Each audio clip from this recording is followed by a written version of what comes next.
ஆபத்து வரும்பொழுது அந்த நாட்களிலே அந்த காலங்களிலே வெட்கப்பட்டு போகாது இருந்து அவர்கள் பஞ்ச காலத்தில் எப்படி செய்வார்களா திருப்தி அடைவார்கள். தேவன் நம்மளை எவ்வளவோ நமக்கு வறுமை வந்தாலும் கஷ்டம் வந்தாலும் பொருளாதார குறைவு ஏற்பட்டால் ஒரு நன்மையும் நமக்கு வராவிட்டால் ஒரு ஆசீர்வாதம் நமக்கு வராவிட்டால் ஆனால் கர்த்தருடைய பிள்ளைகள் திருப்தி அடைவார்கள். அவர்கள் திருப்தி அடையும்படி கர்த்தர் செய்வார். இன்றைக்கு நம்ம அப்படி ஒரு திருப்தியான ஒரு ஆசீர்வாதத்தை பெறணும் அப்படின்னா நமக்கு தேவன் திருப்தியான காரியங்களை செய்யணும், திருப்தியான ஆசீர்வாதங்கள் நன்மைகள் நம்ம கொடுக்கணும்னா நாம் செய்ய வேண்டிய காரியம் என்ன?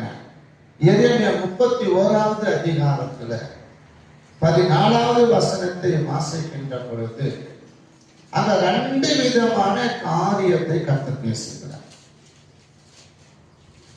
எரேமியா 31:14 நாம் வாசிக்கின்ற பொழுது அங்கே 2 விதமான காரியத்தை 2 நபரோடு கூட பேசுவதை நாம் பார்க்கிறோம். ஆசாரியர்களின் ஆத்துமாவை கொடுமையானவைகளினால் பூரிப்பாக்குவேன். என்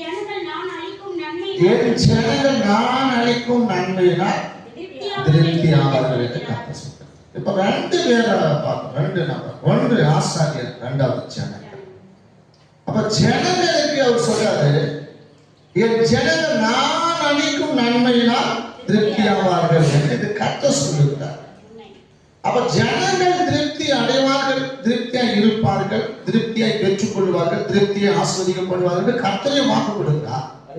அப்ப கர்த்தர் வாக்கு கொடுக்கும் போது மேல என்ன சொல்றாங்க? ஆசாரியரின் ஆத்மாவை கொடுமையினால் பூரிப்பார். அப்ப ஆசாரியனுடைய ஆத்மா எப்படி இருக்கணும்? எப்படி? ஆமா, ஆசாரியன் பசி பட்னி வறுமை கஷ்டம் லோப்பையும் சப்பையும் கடக்கும். அதே ஜனங்கள் அதே சமயத்துல ஜனங்கள் எப்படி இருக்கணுமா? அவங்க மட்டும் என்ன செய்யணும்? அவங்க நல்லா சாப்பிட்டு கொழுத்து கொண்டு கழுத்துக்களை சாப்பிட்டு கொழுத்த கன்றுகளை போல அவங்க என்ன செய்யலாம்? அவங்க திருப்தியா இருக்கலாம்.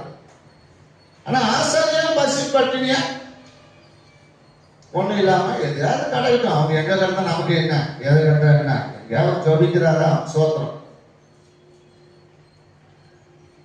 ஏன் ஆத்மா ஆசாருடைய ஆத்மா பூரிப்பு அடையல, பிரோஜனம் இல்லை.